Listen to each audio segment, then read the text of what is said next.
Harold Bennett was found dead. A respected man, a gentle neighbor, someone people trusted. Rao said quietly, "A man like this, who would want him dead?" People in the city were shocked, because some people leave enemies behind. But Harold, he only left gratitude. And that was exactly why this case felt impossible. Morning at the station. Rao placed the file in front of Mara. "You should read this one." Mara glanced at him. "That's serious?" Rao nodded. "Or maybe the opposite." Mara raised an eyebrow. "That sounds unusual." Rao smiled slightly. "Victim, Harold Bennett." He continued flipping the pages. "Volunteer worker, community helper. People say he saved lives." Mara looked at a photograph, Harold smiling warmly with neighbors. She asked calmly, "How did he die?" "Poison." Mara looked up. "Inside his apartment?" "Yes." "Any struggle?" "None." "Door forced?" "No." Rao leaned back. "That's why I said this case is strange." Mara asked, "Who found him?" "A neighbor." "Anyone suspicious around?" Rao shook his head. "That's the problem. No one had a reason." Later that afternoon, Mara and Rao arrived at Harold's apartment building. A middle-aged woman immediately approached them. "You're here about Harold, right?" Rao nodded gently. "Yes." She looked emotional. "He was a good man." Another resident joined them.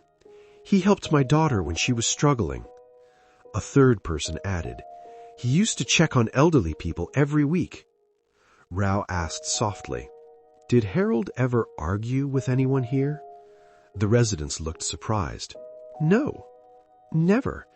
Harold didn't fight with people." Rao looked at Mara quietly, almost saying, "See?" Mara instead asked another question. "Did anyone visit him frequently?" The woman thought for a moment. "Many people. He liked helping others." Rao wrote that down, then whispered to Mara, "This might be the nicest victim profile we've had." Mara replied calmly, "Sometimes that makes things harder." Rao asked, "Why?" "Because when everyone trusts someone, they stop looking closely." Rao studied her. "You think we missed something?" Mara answered simply, "We'll see." Evening. Files spread across the desk. Rao watched Mara analyze timelines. "You've been quiet." Mara didn't look up. "I'm listening." "To what?" "The data." Rao smiled. "You and your data." Mara asked, "Who met Harold the day he died?" Rao checked the list. "Several visitors." He read slowly. "Daniel Price, Mark Sullivan, Lila Hart." Mara's hand paused slightly. Rao noticed. "Something?" Mara replied, "Just noting patterns." Rao leaned closer. "What kind of pattern?" Mara looked at him. "That's what I'm trying to understand." One by one, they sat across the table. First, Daniel Price. Rao asked, "You visited Harold the day he died?" Daniel nodded. "Yes, just to thank him." Mara observed silently. Rao continued, "How long were you there?" 10 minutes, maybe less. Mara finally asked, "Did he seem different that day?" Daniel hesitated. "No, just the same as always." Next, Mark Sullivan. Rao leaned forward. "You had a meeting scheduled with Harold." Mark replied, "Yes, he was helping me through something." "What time did you leave?" "Around evening. I don't remember exactly." Mara's voice was calm. "Did anyone else arrive while you were there?" Mark shook his head. "No." Mara studied him for a moment longer, but said nothing. Finally, Lila Hart. She sat quietly. Rao spoke gently. "You knew Harold well." Lila nodded. "Yes." You visited him that day? Yes. Mara asked, What did you talk about? Leela looked down briefly. Personal matters. Rao asked, How long were you inside? A while. Mara's eyes stayed on her. Did anything feel unusual? Leela paused, then answered softly, No. Silence filled the room. 3 people, 3 visits, 3 ordinary conversations, and yet something didn't fit. The station gathered for the case update. Officers waiting, expecting answers. The chief looked at Mara. Dr. Vale, what do we have? The room grew quiet. Rao watched her carefully. Mara stood calmly, then said something no one expected. Harold Bennett committed suicide. The room erupted. What? That doesn't make sense. He was poisoned. The chief raised his hand. Explain. Mara continued calmly. He poisoned himself. Out of guilt. An officer immediately asked, Guilt for what? Mara paused, then said clearly, For being a serial killer. The room went silent. Rao slowly turned toward her. You're saying Harold murdered people? Mara nodded. Yes. The chief crossed his arms. That's a serious claim. Show us something solid. Mara placed several photos and files on the table. 3 things gave him away. She pointed to the first file. Every victim had contacted Harold weeks before their deaths. Rao leaned forward. They all visited his counseling center. Mara nodded. Exactly. She placed another photo. A rare sedative compound was found in 2 old autopsy reports. The officers exchanged looks. Mara continued. That compound was never traced back then. She placed another document, but Harold had access to it. Rao asked, How? Mara replied, He volunteered at a medical outreach program. He signed inventory logs for the same drug.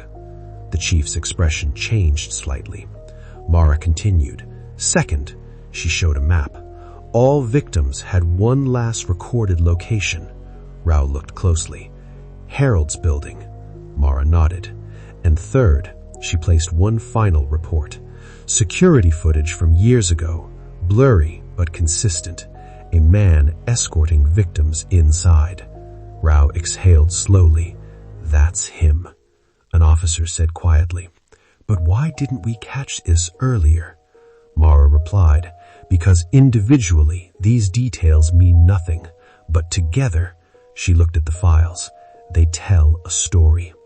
The chief asked, So you're saying Harold realized you were close to exposing him? Mara answered, Yes, he poisoned himself before the truth surfaced. Rao looked at her. Are you sure? Mara replied calmly, The data doesn't lie. The room stayed quiet. Officers exchanged looks, some shocked, some unsettled, but no one pushed further, because Mara rarely spoke without reason. As officers began leaving the room, many glanced at Mara, but Mara's eyes were fixed on someone in the room, just for a second. That night, Mara sat alone in her car again, the case file on the seat beside her. She stared at one photograph, an old investigation report, unsolved. Her fingers tightened slightly. A memory returned. Her father sitting across a table years ago, serious, focused, explaining something. Truth isn't always what the law can prove. Young Mara asked, Then how do you know who is right? Her father answered calmly, You follow the data. And sometimes, you decide what justice really means. The memory faded. Mara whispered quietly, The data doesn't lie. Late evening, a quiet river bridge, soft wind, Water moving slowly below. Footsteps approached. Lila Hart was already there. She didn't look surprised to see Mara. Lila spoke first. "You knew." Mara didn't deny it. "Yes." A long silence followed. Lila asked quietly, "Then why didn't you expose me in front of the police?" Mara looked toward the river. "Because I know what he did." Lila's expression changed. Mara continued, "Harold wasn't the man people thought he was. He chose victims carefully, people who trusted him." Lila's voice trembled. "My family trusted him." Mara nodded slowly. "I know." Lila swallowed hard. "He killed them." Mara said softly, "Yes." Silence filled the bridge. Then Lila spoke again. "I waited years. I wanted him to feel what we felt." Mara asked quietly, "And when you finally confronted him?" Lila answered, "He knew why I was there." Her eyes filled. "He didn't even deny it." Mara watched her carefully. "You poisoned him?" Lila nodded. "Yes." Then she asked, "You saw everything in the data, didn't you?" Mara replied, "Yes." Lila's voice softened. "So why protect me?" Mara looked at her. "Because you didn't create a killer. You stopped one." Tears rolled silently down Lila's face. For the first time in years, there was peace. Lila whispered, "Thank you." Mara didn't answer. She just watched the river.